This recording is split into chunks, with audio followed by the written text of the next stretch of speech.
I made what I can only weirdly describe as a soul deep commitment to go on my own hero's journey, which is a lot less grandiose than it sounds, and then was immediately plunged into insanity. A voice started in my head, was relentlessly hostile. I was completely dissociated from the world, from anything, any light, any love, any emotion that wasn't shame.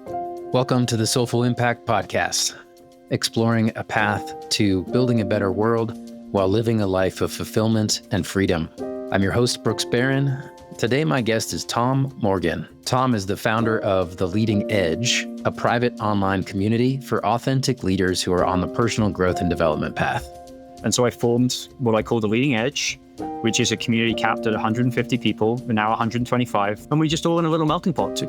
In their first 15 months of existence, The Leading Edge has filled 125 out of their 150 spots.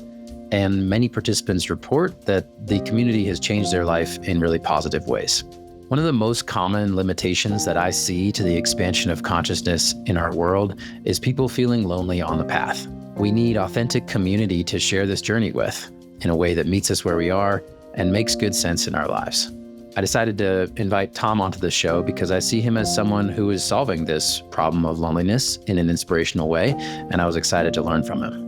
There was nothing heroic about this situation. In fact, it was relentlessly pitiful. Any physical pain, there's a degree of heroism and grit that can accompany with it. But mental pain attacks your resilience. It attacks the one thing you would use to fight it off. And so the agony is indescribably intense. In this conversation, Tom goes deep into his own journey of spiritual awakening that rocked his world after 15 years of a conventional Wall Street career and sent him into a deep, dark night of the soul for 2 to 3 years. He shares how intensely challenging that experience was and how in some ways he was lucky to make it through. Tom's story also reveals how his dark night, once he was able to fully surrender to it, opened the space for him to find and follow his true calling. Now, Tom spends his days sharing his passion and excitement for consciousness exploration through his gifts of writing and podcast interviews, as well as stewarding the Leading Edge community. I find Tom's joy and enthusiasm for his life and his work today really inspiring. He is so clearly lit up by what he gets to do, and he's making an impact that he can really feel proud of. Before we begin the episode, a brief reminder that if this conversation resonates with you, I'd love to invite you to explore more of our work at Soulful Impact. We are committed to supporting you in finding and living your soulful impact in any way we can, including this freely available podcast, and also through one-on-one coaching, coaches training, our regular sound alchemy ceremonies in the majestic Colorado Rockies, and our annual deep dive Vision Quest program in the soul-stirring desert of Southern Arizona. Learn more and get in touch at soulfulimpact.co. That's soulfulimpact.co.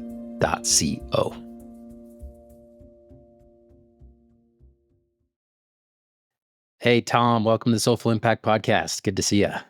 It's great to see you again, mate. Thanks for having me. Yeah, it's a pleasure.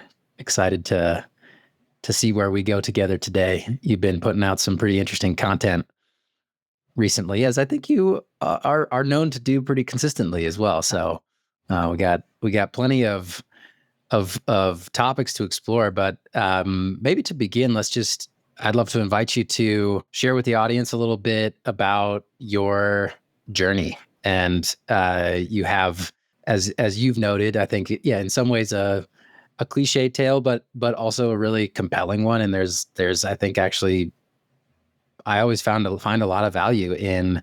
It's like one of those things about cliches is that there's the part of why it's a cliche is that there's some deep truth there in it. So yeah, tell us about the way you found your way onto the consciousness path and what that has meant for you. It was a rocky road, I think. I grew up in England where I was very good at jumping through the right academic hoops. And then outside of college, I stumbled into the city of London, working in finance as a stockbroker, which I really enjoyed the first 10, 11 years. It was great for your curiosity, making a stupid amount of money for doing very little, although you're working pretty hard. The people were great, fewer sociopaths than you might expect. And I'd say the first 10, 11 years, I really enjoyed it. It was deeply stimulating, flew around the world, interfaced with very, very high caliber of intellect. And then I'd say about 15 years in, I got subsequently less and less interested and better compensated, that I was earning, $500,000 a year, penthouse apartment in Manhattan, like, beautiful wife, kid on the way. Didn't really run very hot. Like, me and my wife don't have an expensive lifestyle, but it was more that, like, you have a certain career path expectation of yourself. I was a managing director, the most senior rank, and things were ostensibly pretty good. And whenever anyone says that sentence, you're like, yeah, well, I know what's coming next, which is that, like, on the outside, things were great, and on the inside, they weren't. And I was in an investment bank that was really very, very, very quiet at the time. There was nothing to do. I think a lot of people were pretending to work. We were very overstaffed. And I noticed people around me dying, in some cases, literally. And I witnessed a lot of suicide throughout my career. I witnessed a lot of people getting very stuck in midlife. And my own body and brain started to break down. And I didn't have a solution for it. I went through the US healthcare system. I was like, why am I getting non-specific shooting pains? Why am I getting, like, the occasional panic attack? What am I freaking out about? And they were like, we don't know. You don't have cancer. Like, we can't help you. And how many people can relate to that experience, man? it can't solve a spiritual problem, but particularly when you don't understand that a spiritual problem is even a thing. And if you don't want to use the S word, it's like my unconscious was trying to get my attention. So eventually, I was put on an elimination diet by a functional medicine doctor. I found my senses getting sharper and sharper and sharper. I found myself compelled to write a book. And on the day I finished the book, I was also starting to meditate. I had a flash of intuition that the book was me. And it was my unconscious communicating to me using the book and basically saying, you're on the wrong path. And at that moment, I had a big flash of realization, but it came with a chuckle. Like, I just started laughing, like this kind of like this low chuckle. I was like, no, like, I gotta get it. I gotta get it. I know what the Tao is, like the Tao Te Ching. I know what the Tao is, which was a really weird realization because, like, I'd read the Tao Te Ching once, but I wasn't really a Taoist. And then it was like, oh, like I kind of see things, and my senses expanded. I could see energy flicking off the trees outside. I had a series of absolutely hilarious synchronicities happen that even to someone listening were actually plausible. I could feel my heart whenever I lied. I became precognitive, and my entire internal monologue shut down. So I was going through the whole day with no voice in my head, which was really weird. And I was just doing things and going to meetings. I had an hour meeting face to face with the CIO of a hedge fund, like, in this state.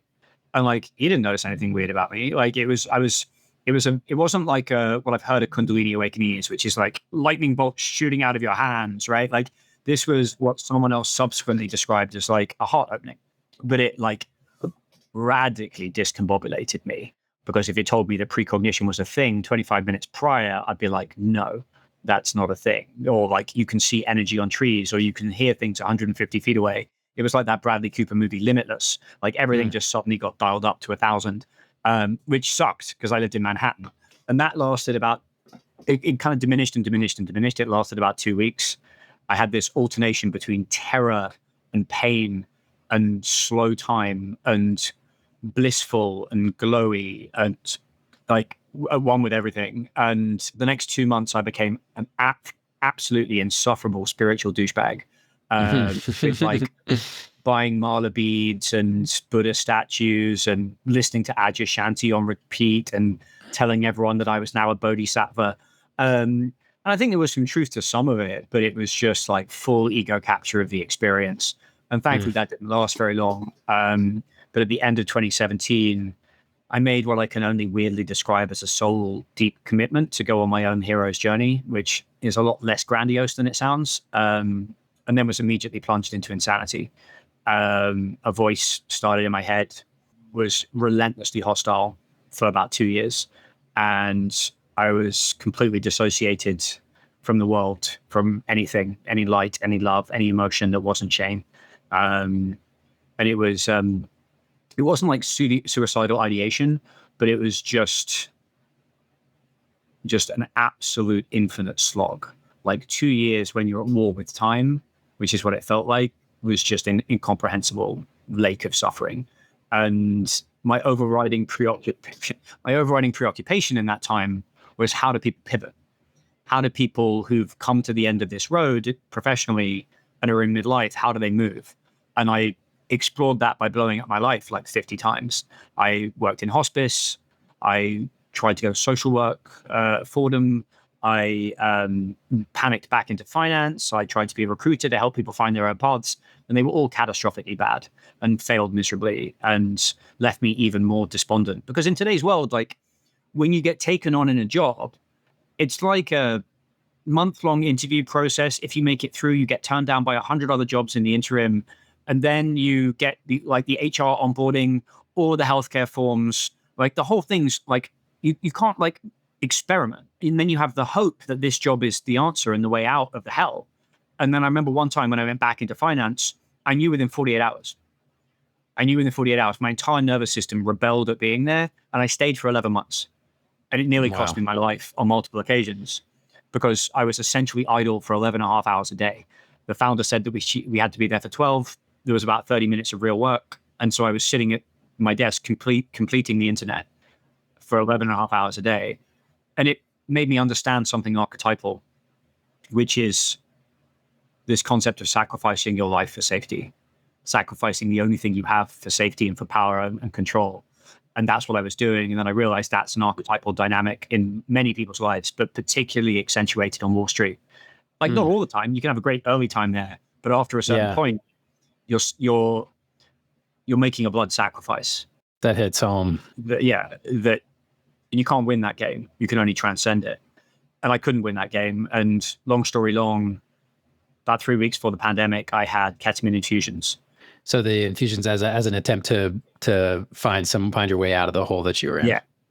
I wasn't like catatonically depressed, but I was just exhausted doing battle with my own mind, and had for a long time, for an eternity. And I also didn't have a way out.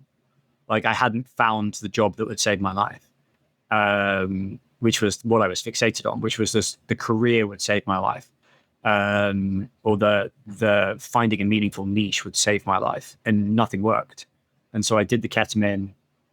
They put me on antipsychotics to stabilize me during the ketamine, and that gave me akathisia, which is when it feels like your bones are on fire. It's like restless legs through your entire body. So the night before my first infusion, I was lying on the carpet in my living room, holding onto the front of the carpet to try and stop my like limbs from falling off.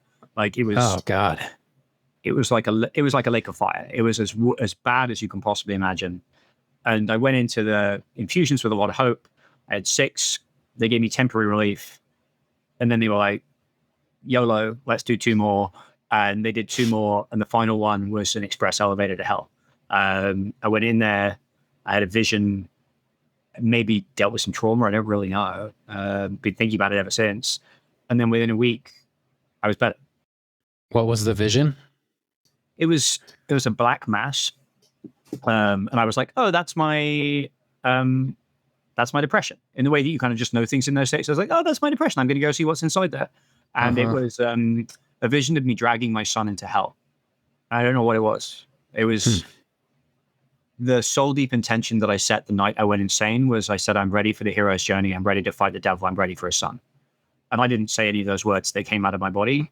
And then the night my son was born, I remember getting a push alert on my phone from Medium saying the battle for your soul has begun.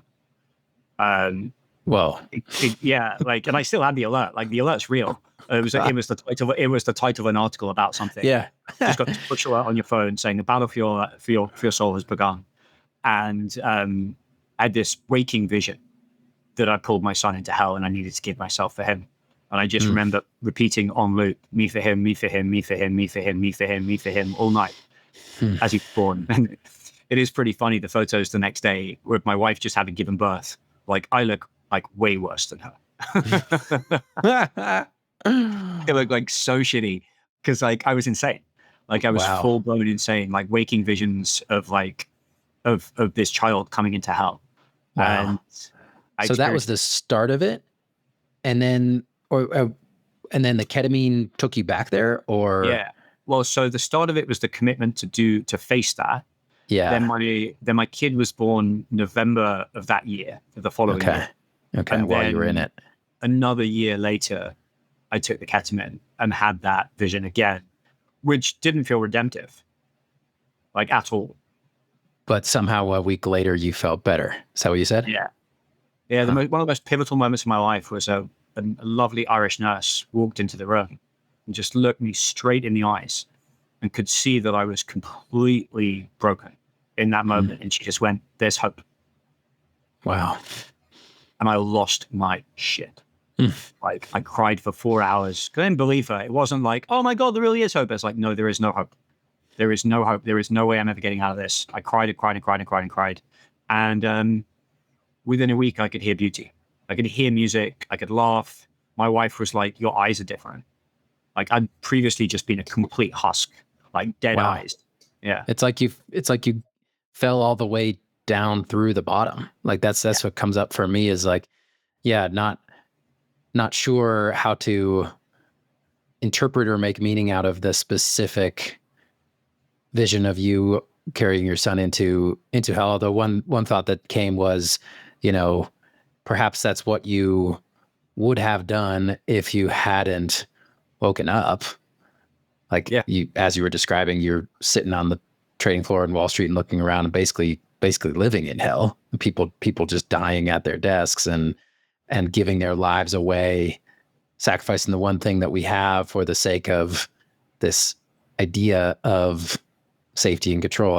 I love how you said that. I mean, if that's not hell, what is? What is? Well, I'm not totally without ideas, but I'm always wondering whether they're intellectualized projections. There's this. I really put it out there into the universe to give me an answer. A few years back, and one of my dear internet friends, Camellia Yang, posted. I've been writing about Jurassic Park that week, and she posted a video about Jurassic Park, and it's by this designer called Mike Hill, and it's explaining the mythological substructure of Jurassic Park, and it's one of my favorite videos on the internet because basically it shows that Steven Spielberg is an absolute master, but basically he makes the compelling, to the point of irrefutable case, in my opinion, that Jurassic Park's mythological subtext is actually about parenthood. That you have Sam Neill's character, Dr. Grant, maybe. Anyway, he comes into the movie really abstracted, talking about how much he really doesn't want to have kids. He's with Laura Dern, and he's scaring all the kids, and he's being nasty. And then when the divorced kids come to the islands, he doesn't want to be near them. Like he's just being really distant. And then there's this moment in the movie when the T-Rex escapes. The lawyer abandons the car with the two kids in it, and he has to get out of his car and get into the kid's car to save the car. And there's all this symbolism throughout the movie that I won't go into that reinforces this idea. But I asked my I Ching one day, like, why'd I break down? And I rolled like the hexagram, whatever it's called, that was like the thunderclap, the fear that makes a man superior. That's what I've been thinking, that like it's the T-Rex. The T-Rex is the device, the narrative device that forces Sam Neill to come to the aid of the children by becoming nurturing and by ultimately reuniting with the feminine side of himself, which I think is kind of what we're all into. But it was only real fear that could make him do that. Yeah. And I was indescribably afraid. Yeah. Yeah. Beautiful. It's such a powerful tale. And I think what really stands out to me is first that you just got exactly what you asked for from that when you said, okay, I'm ready for the hero's journey and I'm ready to integrate it all. Basically, I'm ready to, because you recognized, because you'd had this big awakening that was also very destabilizing, and then you were watching as your ego was co-opting it and turning it into spiritual douchebaggery. So you sent yourself into this hole, and I kind of love that there wasn't a triumphant moment of resolution, but actually it was just that you fell to the bottom of it, like that, what you described about those 4 hours of actually, it's like you felt the despair all the way through. Yeah, and I didn't get myself out. Like I survived. Like I didn't kill myself. But Right. like people are like, wow, like how heroic of you to like dig yourself out. It's like, no, I didn't dig myself out. I stopped struggling. Right. Well, Like and that's maybe that's just it. That's the point, right? That's from right. my perspective over here. It's like, oh yeah, that's how this becomes a trustworthy awakening. And you're talking about the archetypal journey of going down into the underworld, down into the darkness, the black mass that you saw. Yeah, maybe it was the depression, maybe it was just the dark, sacred, feminine, primordial void that we all come from, or both, or the depression was because you were running from that part of yourself. And basically you stopped running. You actually just allowed yourself to fully experience it while, yeah, still staying in it. That's Yeah. the key, huh? There's a line from Carl Jung, which is all neurosis is the avoidance of legitimate suffering. Mm. And like, I think that at one level, maybe my psyche was shielding me from whatever the hell that content was by dissociating me. Right. Yeah. And actually, when you gave me a full dissociative like ketamine, it kind of pulled the ego out of the way long enough for whatever that material was to come in. Hmm. You kind of confronted it. Didn't feel particularly integrative, but Yeah. it had the right effect. Yeah. Right. Yeah. It makes me wonder because I know, there's been some headlines also, particularly about ketamine recently, but that it's this classic thing with psychedelics where they can be the doorway, the gateway to these incredibly transformative, transcendent experiences and realizations, but they can also be the tipping point into real trouble for people. And it just makes me wonder, like, what do you, when you look back at that, uh, what do you think it was about you that allowed you to stay with it? I think I was going to do ECT, like electroshock therapy, which, based on my superficial research, they're not sure it works. Right? Like it works sporadically, and it just wipes your hard drive. Basically, like you just get amnesia from it. And I was going to do that next because I had nothing Wow. left to save. Right? Like Mm. I was at 2% of the capacity of a normal human being, no future, because Mm. I was capable of doing anything, no relationships, no love, no sense of anything. So I was like, hard drive wipe sounds pretty good. The only alternative was death, right? So it's like you'll try anything at that stage. You will gnaw off your own arm to get out of the snare. If someone was like, chop off both legs and you'll feel better, I'd be like, where's the hacksaw, Mm. right?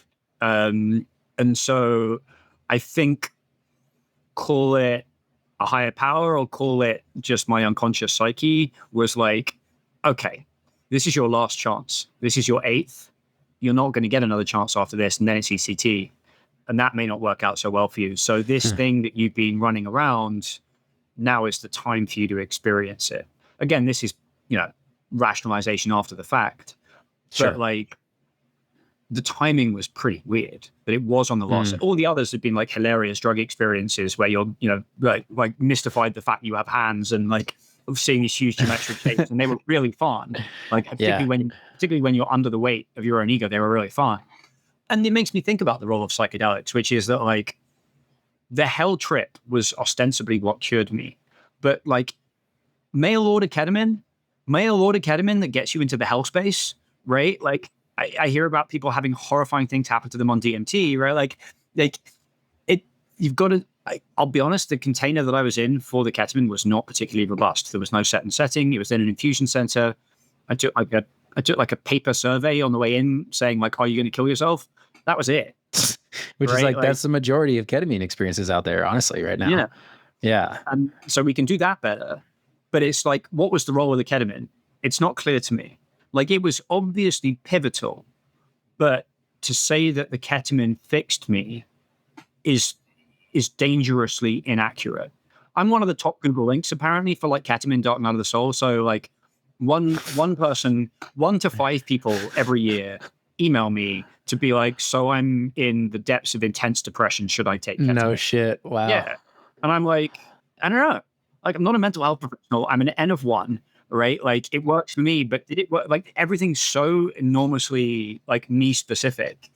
Yeah. But, you know, my wife's an advocate because she saw a pretty much instant fix. It took me 11 months to learn how to speak again and to learn how to think again. Yeah. There's the integration. Yeah, it wasn't an immediately integrating, but you busted through the wall, but between yourself, your conscious self, and the thing you were running away from. And it makes sense to me that so like there was a waking up into wholeness that happened. It also strikes me that when you were going into that 8th infusion with all that you shared about what was in your awareness about like what was coming next, which sounds basically like death.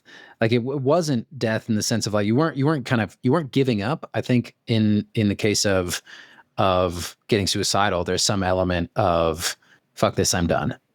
And there's the fuck this, I'm done can well there was some like different sort of version of that maybe that you had where you were willing to just go there, and your system on some level knew like this is when we really face the darkness. There's a lot of shame associated with that decision because when you're carrying a family, and thankfully I wasn't carrying a family financially, but I'm the man, you know, like that, you know, classic gender roles. I felt up until that point, I couldn't just be like, yeah, fuck it. I'm going to do nothing. I'm going to melt away and completely give up and see what happens. And I always wonder, like, could I have done that like early in the process? Just be like, because what was really funny is that after my awakening, and this is kind of an important point actually. Like after my awakening, I was so close to the experience of a fundamentally loving and benevolent universe that I quit my job at the investment bank right after I got my bonus with absolutely no plan. I had a vague plan to become a life coach, but I was like, the universe is benevolent and loving and will support me in these choices through synchronicity. And then I sat on the couch for 3 months with an increasingly patient but angry wife. And that's not how the universe works, in my opinion, right? Like it doesn't just, you have to be in motion. And then when I got back in motion, it was in a panicked, scarcity, fear-driven way where I was doing things that were either so meaningful that it was self-sacrifice or so meaningless that it was full left hemisphere. It was only when I integrated them both far later in the process, kind of by accident, where I was doing what I loved in service of love, did the universe be like, oh, thank God you worked it out. Here, have all the abundance in the world. And the last 5 years, every day is better than the previous day, to a degree that it was dramatically better even than my best days in finance. And what I love about that is actually from a certain perspective, a perspective I like to take, the universe was benevolent with you in the sense that the universe knew that you were actually slightly delusional at that stage, thinking you could just quit and sit on the couch and receive handouts for the rest of your life. And so you actually got what you needed to get to genuinely wake up, Yeah, on a more holistic level. And then, yeah, of course, that's the place where the true abundance and joy and expansion, every day being better than the last, like that's where that comes from. And it's like you just wrote about in that article we were chatting about earlier, the Grail article, that yeah, it's actually our choice, our action, our agency is a crucial part. Like we don't get to the genuine realization, the genuine evolution, the genuine awakening, or the genuine joy and aliveness without that. So when you say you felt shame, I get that around the responsibility to your family, but I guess I don't fully believe that you were giving up in that moment, that on some level there was actually some part of you that finally took charge. right. But I'm sorry, you're just incredibly mentally ill. You have a DSM categorization, you have a cupboard full of meds, you haven't held a productive job in 2 years, you've fallen out of the sky, your family thinks that you're crazy, your wife mostly thinks you're crazy. You can't look anyone in the eye. You can't hold a conversation. At one point, you have acne so bad you can't make eye contact with anyone as a side effect from the drugs. That's not the environment. I went into this with an archetypal understanding of the hero's journey because Joseph Campbell was my gateway drug. There was nothing heroic about this situation. In fact, it was relentlessly pitiful. And the shame, like if you get cancer, it's got a heroic edge to it. They'll be like, man, he's really struggling. Like if any physical pain, there's a degree of heroism and grit that can accompany with it. But mental pain attacks your resilience. It attacks the one thing you would use to fight it off. And so the agony is indescribably intense, but people don't want to be around you, right? Like there's no glory in mental health and mental illness, and you isolate yourself. And so you're in this situation where, like, after the fact, it looks like this heroic arc. And I believe it is genuinely heroic. But at the time, you're a complete pariah in society. It doesn't feel like that when you're in it. No. It feels like just the Which I would actually say is what actually probably makes it more real. Because if you feel like you're a hero when you're in it, then you're not actually going into the shadow. Precisely. And I think that was why I was made to forget that there was a glory in this and that there was even any hope at all. So that you could fully actually receive the medicine. So you die. Uh-huh. Like if on a psycho-spiritual level.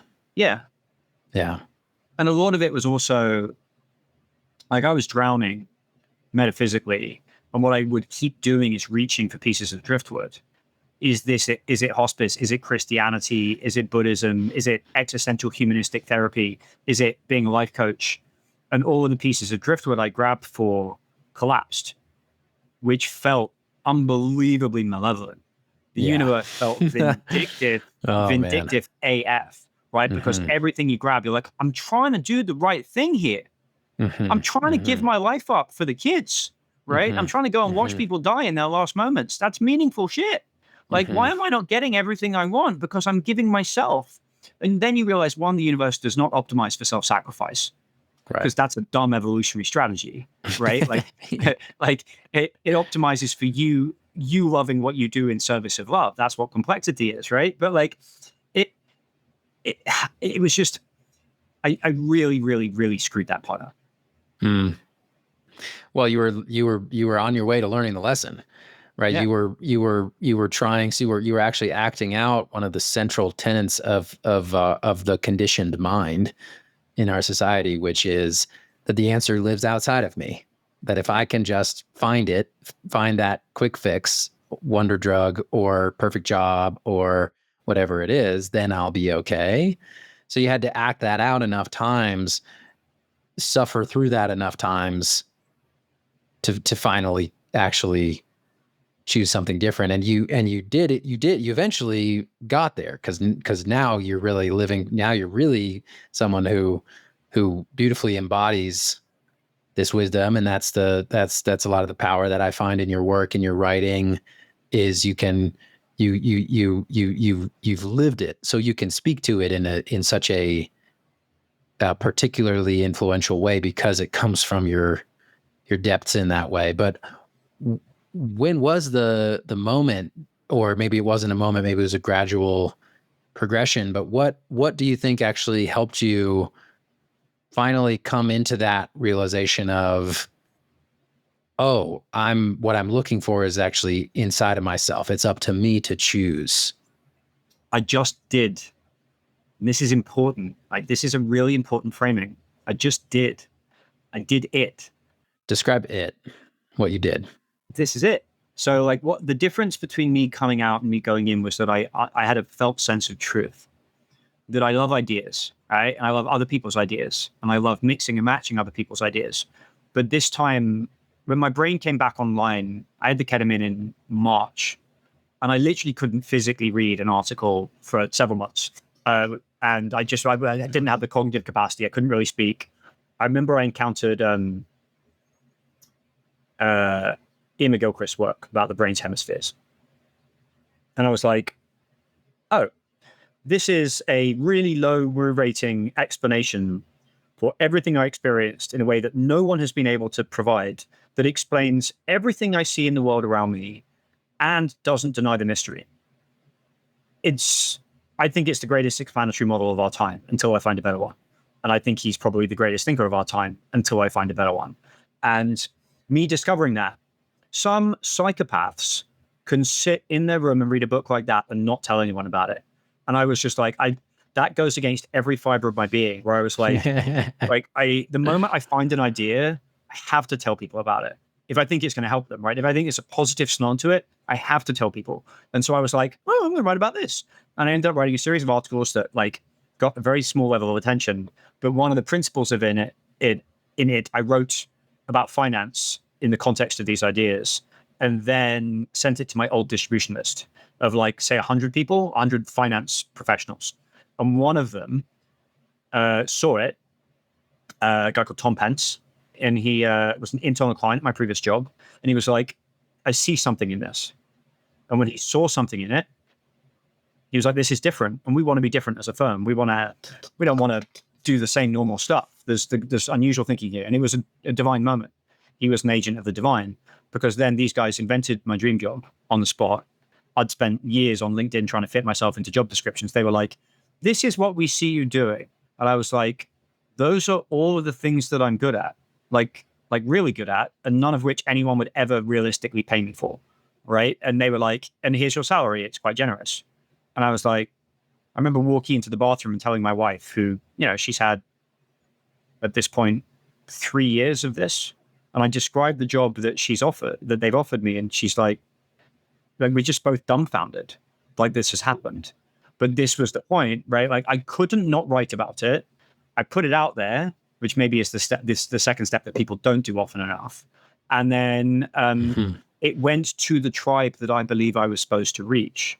Like, I tried to leave Manhattan many times, but I got sent to Manhattan for love of my job, love of a woman. And I was held in here in the crucible. And then I tried to write shit spiritual articles without knowing what I was talking about during the crisis, just generically on Medium. And then when I finally wrote to my tribe about these ideas in a kind of Trojan horsey way, the universe was like, oh, thank God. Oh, thank God. You worked it out. It had everything you want. Wow. And over the next 3 years, I got increasingly woo, followed my curiosity, and I just got given everything I wanted. And every day I just get given everything I wanted. Wow. Well, not what I want, because I'm not smart enough to know what I want. I just get given what I need. Yeah, there you go. There you go. Okay, so I'm going to reflect that back, see if I got it. So what you did was you actually just plain and simple, well, you followed your inspiration. Like, you found this book, you read this book. There was a really strong creative impulse in you that came up of like, whoa, this actually changes everything. And it seems like something about that book helped you make sense of yourself and your experience and the world in a way that something clicked. And so then you followed that impulse to share it, and chose to share it with your tribe, with your people, the people who you had the wherewithal to recognize you had been destined to serve, and be amongst, that this had been part of your calling in a way. I get that right?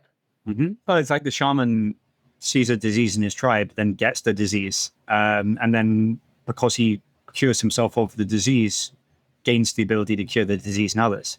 And Yeah. my weenie niche was like depressed 45-year-old finance guys, right? Like, and there you go. On the other side, everything I do is kind of, I'm not depressed, but aimed at like. Now you're like, oh, I know what you need. Yeah, dude. Like, I've seen this. I've made every single conceivable mistake. Like, literally, I've barely found any mistakes I haven't made. It's really funny, like how badly I botched everything, every stage of my transition. But I think there's so my like. Love language is the wrong word, but like the way I interpret the world, there always has to be a heavy scientific aspect, because one, that's who I'm communicating to, but two, that's actually what I need. I need that grounding. That's who you are And too. Yeah. yeah, like, Yeah. and that's how we communicate. And there is this concept that I think is foundational to reality. That is this idea of, it's called the holotropic attractor. It's called syntropy. That basically there is entropy. Things fall apart. You're going to die. Sorry. But there's also a symmetrical force working at the same time in parallel that drives things towards complexity and holism and greater consciousness. And that's kind of like intuitively correct if you just look outside over any stretch of time, particularly as it's accelerating right now. But you also have this paradox. They're like, well, what is complexity? If the universe is trending towards complexity, it's really important to understand what complexity is. And complexity is like a paradox, where it's like your body right now is composed of an effectively like infinite number of different parts, like white blood cells, your femur, your lungs, like you and I could like what do you know what a gallbladder does? No idea. No one does, right? Like no one knows what a gallbladder does. And like, Yeah. and there it is in your body, just whirring away, doing gallbladder things, right? Yeah. Like no one knows what the spleen does, right? Like I remember Patriot games, the kid loses a spleen and the Irish guy says it's going to stop you from fighting off infection. Like that's my knowledge of what the spleen does, right?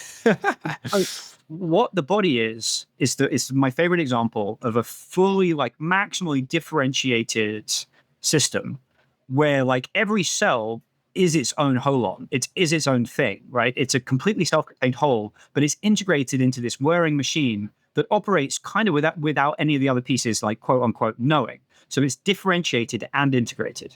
Now, the bit that makes everyone like offended in many cases is the idea that that process doesn't terminate at the borders of our skin as humans, that we're not the apex of that. That if you just go one step higher and you're like, we're part of this holonic structure, we are also being pulled into complexity. And that means holding this paradox, which is you are being made the most unique version of you possible to make the most beautiful mosaic with 8 billion colors at the same time as you're being pulled into integration. So like I see it as your left hemispheric skills, like you've got these unbelievably great ninja skills that, you're so highly educated yourself, right? That you've got this thing that feels like play to you. That maybe is an annoying grind to other people or topics that you're interested in that like you couldn't pay my wife to care about, right? Like, but then they have to be integrated. And so like for me, it was like, wow, I found this thing. You know what? I love playing with ideas, matching them together and writing about them. I felt that never in a million years would I ever be paid to write, because who gets paid to write on the internet, particularly enough money to survive in Manhattan? That's an external constraint idea that's dumb and you shouldn't have them, or at least you shouldn't live by them. But it was integrated in that my community needed it. And it was driving this expansion of consciousness that I think is kind of the whole enchilada. So like when people are thinking about new directions, you have to hold this tension of differentiation and integration. And this is all obvious to me looking backwards, but at the time, no. Yeah. Yeah. Right. Well, again, it's through living that experience of going through what you've been through without having that understanding that I think the understanding makes sense on a deeper level, like lands in your bones on a deeper level. Like what you said about that initial tension of, the universe being about entropy and you're going to die. And so it's like, it's kind of dark and whoops, sorry, like, oh, blah, like it by nature. And then at the same time, it's everything is love and there's a higher intelligence. There's this other bigger picture that's happening. It's sort of like, my mind went back to your story of that ketamine infusion. It's kind of that. And I think there's so much there. I mean, it's a really central part of my own journey too. And the work I also do with others is and the word that comes to mind actually is initiation. This is something you write about too. Initiation, one way I like to understand what initiation means. Initiation is a process that results in the ego identity dying and falling apart so that there can be a connection to and a realization of a deeper level of truth. So if the expansion of consciousness is the whole enchilada, I would agree with you. It's like, that's what prevails. That's what lasts. So, when you just stay in the experience and you have the wherewithal to say yes to the experience of that sort of initiation, that going to the depth of the place inside of you, which is different for each one of us, right? For you, it was that moment of crying for 4 hours because you felt like there was no hope.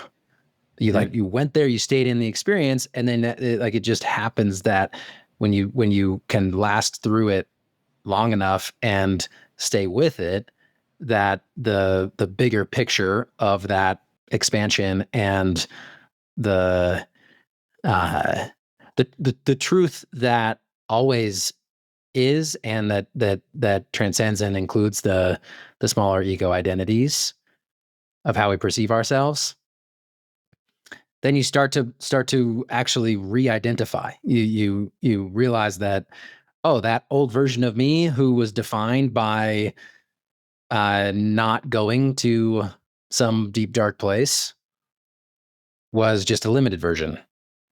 And now that I've gone to that deep dark place, now I get to exist as a more expanded version. I couldn't agree harder with every word you've said, but here's the rub, right? So like I now run a chrysalis. My entire life is a chrysalis offering people the container that they didn't have. Now, no one in my chrysalis is like a public guru like I was, right? Like they're all just normal professionals, well, actually very high agency professionals looking for a different path like I was. But then I always have this question, like how much suffering is necessary and how much suffering is unnecessary? Like in other cultures, a lot of people didn't make it through the initiatory path, right? Like you would go to walkabout and you would get eaten, or you would fall and break your leg and you would die, right? Right. Like you go through the portal and never come back. Right. Like this happens all the time. Yeah. We live in a culture where it's like, hey, buddy, how do you feel about some death? Right? Like $39.95, right? Like you need this. But people don't sell it because no one would buy it. Like everyone knows that they need it. But like coaches, like the life coach industrial complex doesn't be like, hey, like I'm going to take you to the depths of hell and dissolve your bones in a lake of fire. And then you'll be on back into the light again.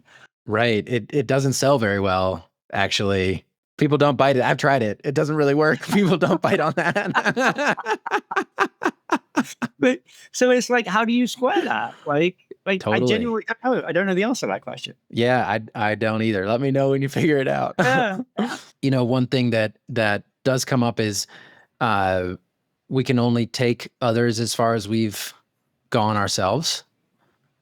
And so that is also, I think, that's part of what contributes to the collective situation that we find ourselves in, where like when you think about shamanic cultures, nature-based initiatory cultures, there was enough of a collective understanding of the wisdom to almost force each other into it. It was like, if you're going to stay in this culture, if you're going to be part of our village, we are going to require this of you, or some version of that. Like, because of course nobody wants to do it, because it's or at least nobody's egos want to do it. Who wants to self-obliterate? But it's like, that's why we need elders and people who have been through it. But then it's to kind of, almost nudge us over. And then some people, like you found your way through it because I guess life didn't give you any other choice. That's most of the time. That's actually when I talk to people about this, and I invite people, and several other people who've shared their stories on this podcast, like they share some sentiment of like, yeah, I actually just didn't feel like I had any other option. And so perhaps the task for folks like you and me who are holding and running chrysalis experiences for others is to just trust that the people who are ready for it will be ready for it when they're ready for it. I also wonder a lot, like, a tribe of 150 people, there'd be the shaman that noticed the affliction that everyone had. And then that poor bastard would go crazy for 2 years, right? They'd put him in a box for 2 years. They'd feed him meat through the door. And sometimes the shaman would make it and sometimes the shaman wouldn't make it. But that person would come out. He'd still be living on the edge of the village because he was a crazy dude and a little bit scary and a little bit liminal, right? But like he then gained the ability to heal people with that affliction. And I'm always aware when I frame it this way, it's like, is this dude like calling himself a shaman? Like, is Mm, this dude saying that he's the savior of other people? Like, you've got to be really careful how you present it internally and externally. But I do have this thing where it's like the entire purpose of my life is to reduce unnecessary suffering, right? Like, and the necessary suffering, cool, you do you. I don't want to deprive you of your free will in those lessons. But maybe if I can reduce your ignorance level, and I'm never quite sure what the right level of agency is with that, but like I'm happy making mistakes as long as they're not big ones. And one of them is the core the core impulse I want to leave people with is this idea that your right hemisphere is tapped into the thing, the holotropic attractor, the Tao, God, whatever. It's trapped into a complexifying force of the universe that your left hemisphere is not. And your right hemisphere is emotional, somatic, non-verbal, non-logical, energetic, all aspects of cognition that have been dramatically denigrated by our society, right? And so all I want to do is like, I just had an interview before this where a guy was an advertising executive and got really interested in pyramids and fairies and crop circles. And now he's one of the foremost experts on all of those things and has made like a really successful life out of it, right? Like, and like, if you're like, babe, I've got to go research crop circles and I'm going to leave my job as a partner in an advertising agency, right? Like, and this is really common right now. Like really, like this is an epidemic right now, particularly on Wall Street. It's a silent epidemic where people come to me, I mean, multiple times a day. I'm not exaggerating. Multiple times a day, being like, dude, I just can't stop thinking about the telepathy tapes, right? Or like the UAP sightings, all things that are immediately socially disqualifying if you bring them up in any kind of polite society, right? And it's like, oh shit, he done lost his mind, right? Like, but everyone's getting these calls to adventure right now because they're probably more systemically needed. And so people down regulate that to be like, dude, just stay the course, stay on the path, and you'll be fine. Get to retirement, get to vesting, get to partner, whatever the destination is. We all intrinsically know that's dumb, but we're not ready to take the leap into something else until we hit the end of the road, like the guys you speak to and I speak to. mm-hmm. Yeah. So I think there's a real importance to having someone in the village who has been to those outer limits before, and to respond to what you shared earlier about, the fear of being perceived as seeing yourself as a shaman. I think the key there is to realize that being a shaman doesn't make you better than anybody else. And also a shaman is just an archetype. It's sort of it's a role, an archetypal role that has been clearly important, is clearly important in human society because it's existed in so many different forms across the globe and so many different peoples. So yeah, there's this new agey thing where like being a shaman is so glorified, but that's actually just like spiritual materialism, like the ego co-opt. That's the what yeah, it's spiritual douchebaggery. That's the ego co-opting the show.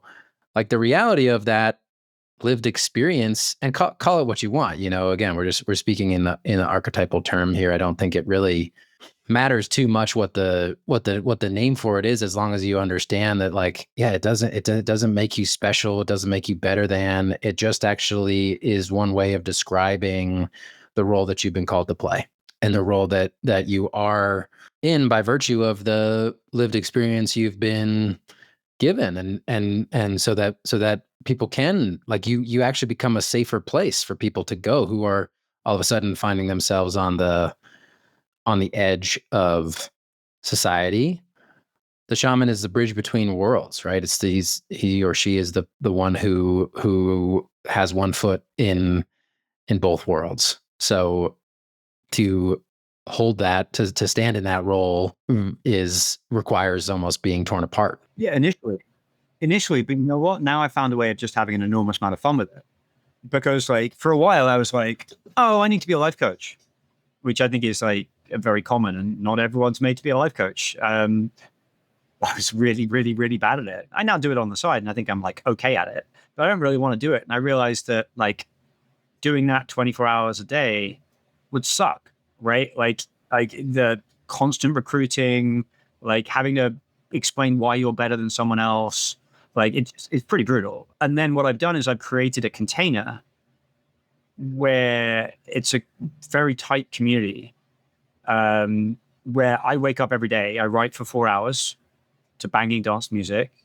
Then I go and roll jujitsu, and then I meet people all afternoon who are always fantastic. They're always people like you, pretty much like 90% of the time, maybe more. And then I hang out with my family, right? They're all positive sum games. Amazing. Things you love doing. But I think the jiu-jitsu's like a positive sum game in that both people benefit from beating me up. But like, it's not, I don't think that's what the calling is, right? That's a closed system, but it's a positive sum game in terms of like, you're both getting better with every single role. But like the writing, I believe with a touch of grandiosity, that what I'm writing about helps other people. I had a real problem when I was depressed with self-worth. And people said, like, stand in the mirror and say, I love you, I love you, I love you to yourself and all that sort of stuff. And none of that shit worked. It was like feeding a Tic Tac to a whale with that level of depression. But what has worked subsequently is writing about these things. And no one ever sends me nasty emails. I mean, they must unsubscribe in their droves whenever I write something which is a 10 out of 10 woo. But people constantly send me really, really, really, really nice emails, being like, I didn't kill myself because of your work, or I didn't kill myself because I heard you on a podcast, right? That doesn't happen often, but that does happen. And that never happened when I was on Wall Street. But that does a lot for your self-worth, in that like the universe just shows you have worth. Even though I still don't believe it, I'm not good at taking that kind of feedback on board. But like, that shows you're playing a positive sum game. You are differentiated and integrated. I write about weird stuff and I write in a weird way, and I'm still not good at it. And I still don't regard myself as a writer, but I couldn't not do it. If something weird happens to me in Portugal, like it did a couple of weeks ago, like I love the idea of sharing that with everyone because it's just so utterly bonkers. But I'll also share it if I can ground it in practice, and it doesn't just lead to some weird internet rabbit hole, right? Like, right. Yeah. Yeah. And it's the same. It's a real art. Yeah.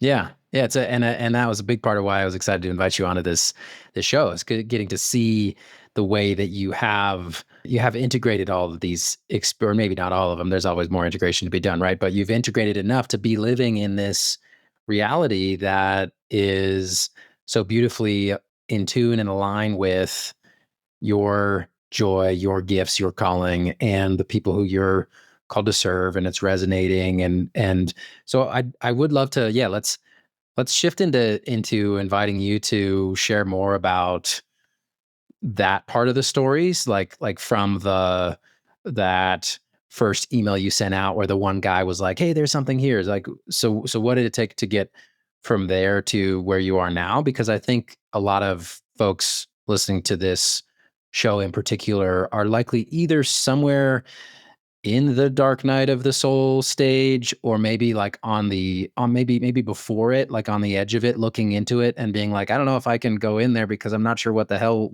life would be on the way out. So like, to chart a path for, for you, how it came together. Yeah, I'd say this in the context that all of this was obvious afterwards, and none of it was obvious at the time.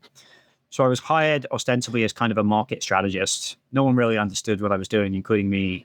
And I would write pieces that were ostensibly about the market, but I would always try and interweave these ideas into them. And I got very lucky. A guy called Jim O'Shaughnessy invited me onto his podcast, basically on a Twitter whim. It didn't go viral, but it did like 20% more than his usual numbers. And for me, as a complete nobody, didn't really make any sense. And it was the first time in my life, they were other people's ideas I was presenting on there, but it was my voice. And it wasn't like when you're an investment bank, which is like, my analyst upgraded Apple today, and here are the reasons. It was like, no, these are the ideas that have landed in my body and soul for these reasons, and you should go and check them out. Like, here's Ian McGilchrist, here's Carl Jung, here's Joseph Campbell, here's why I think that they're special. I completely blacked out on that first podcast. I thought about it for 3 months in advance, and when my wife came home, she was like, what did you talk about? And I was like, I blacked out. I had no idea. And that podcast led to more podcasts. And I did have kind of a unique niche that I was like the finance dude talking about spirituality, but from a kind of pitiful transitional point rather than like the I've got this figured out point. And that really resonated with people. And I had this very weird experience because I'd been so humbled so recently. that I still didn't and don't think very much of myself because I see how quickly it can go wrong. I think if I hadn't had that experience, I would be a lot more preachy and a lot more certain about things. But basically, I'm also not an expert on anything, which is phenomenal that I don't need to present myself an expert. I wasn't even like the chief investment officer. I was just dude. They didn't even know what my job title was. Like I was like director of communications or something, director of content. It didn't make any sense. But that gave me a mandate to be completely candid. And what I found was I'll give an example. I gave an interview about my ketamine experience that's about as candid as what I've just told you, a bit more detail. And I was like, I can get fired for this. Like, this is an unapproved interview, but I gave it to a guy I trusted. And that night, a woman reached out to me who'd heard the interview the day it was released. And she's called Dr. Mona Sabani. She's become a dear, dear friend. And her expertise was as a neuroscientist who started exploring psychic phenomena and reincarnation, but from a like empirical scientific perspective, and discovered that all of the evidence was incredibly robust. And it kind of blew her away and blew me away reading it, because that was the opposite of what I thought I would find. So the universe was like, oh, you just opened yourself up.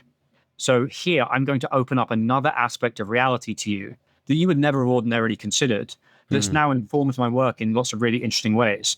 So it's this reciprocal opening. John Vervaeke calls it love is mutually accelerating disclosure, that I found the more open I was about the worst parts of my experience, every time I thought I was going to get canceled or ostracized, more people reached back out to me, and often at very senior positions. Like it wasn't often people that were in crisis. It was people that were like at the top of mountains, far more senior than me. And long story long, I eventually started to get too weird for finance. And, they were like, stop writing about reincarnation. And I was like, I got you. You deserve that. Like, you're a wealth manager. Like, God bless you guys. And I'm out because I can't go back. I can't go backwards. Yeah. And so a year ago, I basically had 160 people had come to me over 3 years and be like, I hear you. What do I do? And I'd have a Zoom call with them, but I didn't have any answers. And so I formed what I call the Leading Edge, which is a community capped at 150 people. We're now 125. We're 50% finance, 30% founders, 20% coaches, weirdos, shaman, well, not actually shaman, but shamanic people. And we just all in a little melting pot with each other. And I can go into like detail about what we are, but it's effectively, there's this trend that I'm not financially positioned to capitalize on in any particular way, which is why I can be so transparent about it. But there's this trend where high agency people who want to work on their consciousness will go into these tight groups, and based on the reception to the Leading Edge, they are going to be an explosive growth phenomenon, like absolutely explosive, because they do so much good and they're so fun, and everyone seems to be enjoying it. Not everyone, but like a disproportionately large number of people seem to be enjoying this. And it affords me a lifestyle that isn't life coaching, but still has a similar impact, that like, I just implore people to start these things if they think they can hold the container, because like there's going to be a need for thousands of them. One of the many things I respect about what you're up to with the Leading Edge and how you have built it and are leading it is your willingness to embrace the limitation of 150 people and to recognize that, even though everybody wants to scale everything in this culture in this day and age, that actually there's a really key ingredient that cannot be scaled, and that's what you're solving for, which is genuine community. Yeah. And it's been the findings after the first year and a half have just been so interesting and kind of predictable, but so interesting how robust they are. Like I have my kind of Yoda figure, this guy, Brian Wetton, that's done 4 interviews with me, all of which are phenomenal. And I implore people, particularly people who want to be coaches, to listen to them. But like, he's like 10% of the value of a transformational container is what Tom says. 30% is the container that Tom Brooks and Steve and Mike create. And 60% is the commitment that someone brings to the container, either financial and energetic, or just like how much effort they put in. And the people that have committed to meet, 30, 40, 50, 60 other people in Leading Edge, it's changed their life. They've told me it's changed their life, right? Like, and it's just an online community. It shouldn't be the case. But this is what it's difficult to get people to commit to digital things in today's world. But like, you can't have that transformational impact if you're just an avatar, right? Like, you don't have the trust, you don't Right. have the intimacy, you don't have love, you don't feel love from that. Yeah, And it's love that does exactly. the work. The love does There the it work. is. Yeah. Yeah. Spot on. So how would you summarize or share more about the ways that it has changed people's life? I think again, like, when you start on the consciousness journey, it can sound pretentious. You can get led down some very dark routes. You can take too many substances too fast. There's 50 different things can go wrong. But as we've isolated, loneliness is probably one of the biggest things. And people are like, I do want to talk about the telepathy tapes. And I don't want people's default reaction to be like, you're some credulous, gullible moron, which is what a lot of the skeptical community does say. But also, you don't want to be the guy with the crazy conspiracy theories. You want someone to be like, if you're talking to another CEO, they're going to be like, dude, like, maybe reel it in, like, go back and look at some studies, see if that's the thing. And we hold that balance quite well so people can explore these things. And then we have people explore community. We have people explore practice. Like, certain things seem to work. Breath work seems to work. IFS seems to work, right? Do they work every time? No. Do they work better than a lot of the other nonsense being thrown out? Yes. We found an energy practitioner.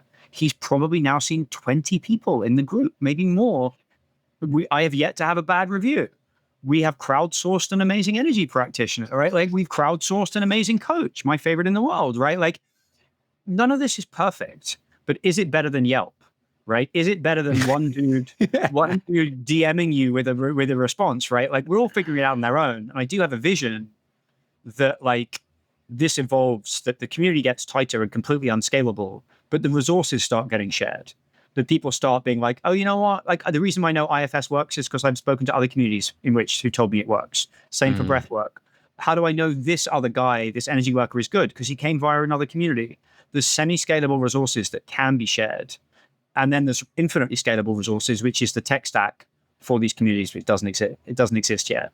Where I think AI will be able to make. I was at another community this weekend called Frequency. I loved it. Loved it. Loved it. Loved it. They're more founder based. They're more deal flow based. But Wait a minute, you were in my neck of the woods up at Bayul. yes.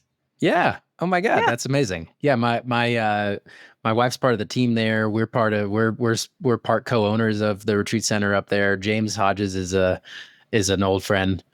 We were wanting to come up and say hi actually, and he was like, nope, sorry, man, it's a closed container. I was like, all right, respect. Cool, that's awesome to know you were there. I'm happy to plug Bayul as a phenomenal experience. Yeah, thank you. But I went there, and they were open, high frequency, high vibration people, as woo woo as that sounds. Like, they had a team dedicated to keeping the interactions at a high level, and it worked. And I came away so full that I'm like, oh my God, like, maybe there's only 2 or 3 of these communities right now that I'm aware of. I don't know how many there are in the world, but they're springing up, and they're they're little intermediary wombs. They're going to birth whatever's coming next. And hopefully the ideal for me is that they birth people. That, like, someone goes in with this differentiation and integration, that a better niche to come out to, and they find that through the container without having to suffer so much. That's kind of the purpose of it. Love it.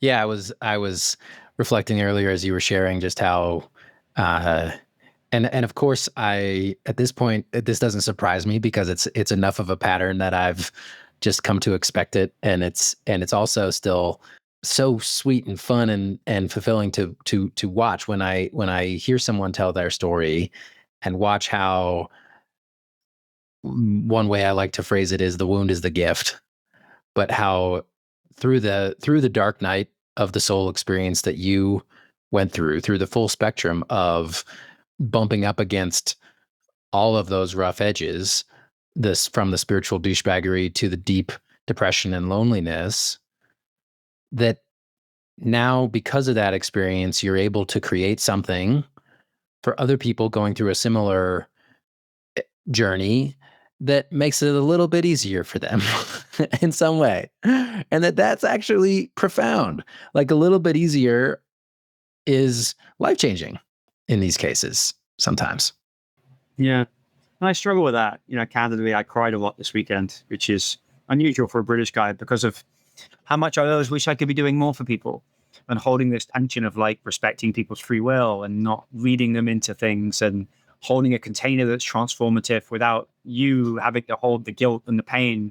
And there's so much pain, not so much in my community, but I see so much pain around me. I just want to take it all away. I had to watch my boy get a filling the other day and it nearly broke me psychologically. Like watching people I love in pain is really, really hard. And I just want to take it all away. I'll take all the I'm with suffering you away. in that. But you can't take away the lessons. You right? can't, exactly. You can't. That actually taking away their suffering would be a disservice on that level, and it would be a forgetting of for ourselves too of that bigger picture.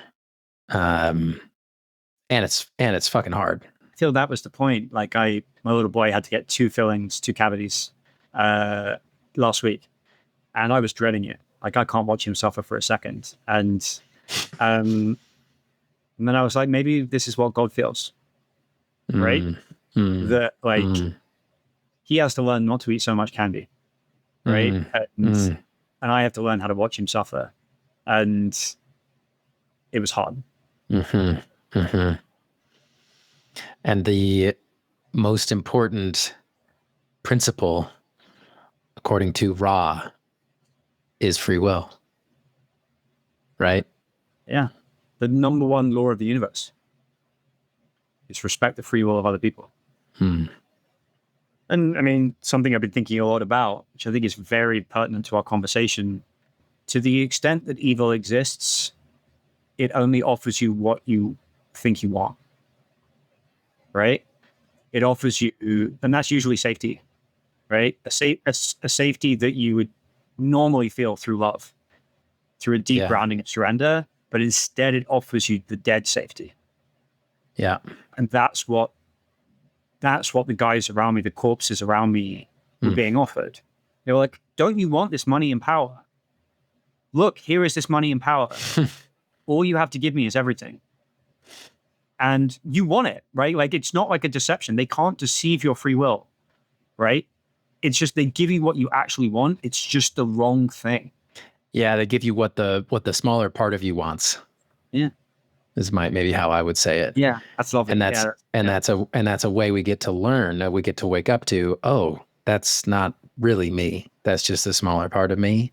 It's an important part of me. We need that. Very, very crucial part for existing on this plane of reality, but far from the full picture, and not the place from which we actually find our freedom. There are too few people writing and too few people talking about, the scientific reality of that superior force, of that beneficial force. Like it's at the leading edge of science. It really is. And you will always take the hollow power if it's the only thing on the menu. If you're in an indifferent box of atoms where it's kill or be killed, you would be a moron not to take the raise, not to take the promotion. If that's your baseline reality, if that's your baseline awareness, you are making the right choice. And everyone who's in that system will tell you. But the moment you start to think that there might be, like our mutual Scott Britton, and he has this concept of responsive reality. It's been the single concept that has changed my life more than anything else, which is like, if you just attribute a very, very, very, very high level of intelligence to reality, your life just goes so much better, right? It was true of all the people in the stock market. The people that thought the market was really smart did better. People that thought they were smart in the market didn't last very long. And it's the same in reality. Yeah. Yeah, that is a fundamental, one of the most important pieces for me too, has been that same idea that life is intelligent, and that life is also working for my benefit on the deepest level, like on that most loving level, the godlike love that says, I'm going to watch you suffer and I'm going to bawl my eyes out while you do it, because I know that's what it means to truly respect you at the level of your free will, so that you can actually learn what it is that you need to learn and become what you're fully capable of becoming. That therefore, so life is for me in the sense that life wants me to wake up. Life wants me to learn and grow and expand and become the fullest version of myself that I can. And I would love to see some more scientific proof of that. That would be totally transformational. For me, it's been enough to just like try on that perspective and then watch how much my results get better. But that's not going to be enough for everybody. I don't know. It's not enough for my tribe, but increasingly it seems to be. I always think about this. It's a visual gag, so it comes over 0% on podcasts. But there's a far side with these scientists decoding dolphin sounds, and like the dolphin sounds are like "Que pasa, como está," and they're like, "This doesn't make any sense to us." And it's like, the dolphins are talking to them in Spanish, and often that's like, I think of reality as like the dolphins just being like, reality and God is like, I'm trying to get the message to you guys, right? But I'm not using words. I'm trying to show you everything, but like you're sitting here being like, doesn't sound like anything to me, you know, like. Yeah. Right. Yeah. Well, we're learning how to listen. I think that's one of the big lessons that we're in it as a species. And that feels like a great note to close out on, because, you know, often something that I feel tormented about these days, and that I bring into these interviews in my own way, is, looking out at the state of our world and the just ridiculous scale of suffering that we are perpetuating on ourselves and each other and the earth on all these ways. And when I something is like, it clicked for me in that moment where you talked about watching your son get his tooth filled in, and like, oh, maybe this is what God feels like. It's like, I can find some peace in that. I can find some trust again in that higher intelligence, which I think is so crucial, because that then allows me to stop being part of the noise that is keeping us all confused. And then their exploration gets into, well, what do we do from there? You know, do we just what does love do as we fully respect and honor and revere the power of the importance of everybody else's free will, while still following that call to serve? And I think you're an inspirational example of one possibility, like follow what you love, you know, find that intersection where the particular differentiated weirdness of you is integrated with a bigger picture wisdom, and can light you up day in and day out, while also serving just your tribe. And at least to start with, and let that be enough. Thank you. I have to get better at receiving compliments. I am. One of my favorite quotes is from C.S. Lewis, which is, God whispers in our pleasures, speaks in our conscience, and shouts in our pains. And I guess thinking about it, like, I'd rather just, we got the message at the speaks in our conscious stage rather than shouts in our pain stage. Like, I let it get to the shouts in your pain stage. And maybe most of us do. Yeah. Don't reject the call to adventure. There you go. Thank you, brother. Thank you. Thanks for having me. Thanks so much for tuning into this episode. If you, like me, feel passionate about this idea of redefining the way we think about impact to a bit more of a soulful orientation, and what that could do for our planet, for our species, for all beings, then please, please, please, I'd love to ask for your help. If you could just take a moment to subscribe on whatever platform you receive this podcast, and leave, if it feels right to you, a glowing 5-star review. That will do wonders in supporting me in growing this show, attracting more amazing guests, and really bringing this movement, this exploration out into the world. Thank you so much for your time and attention. So glad you joined us here for this conversation today, and I look forward to seeing you again soon.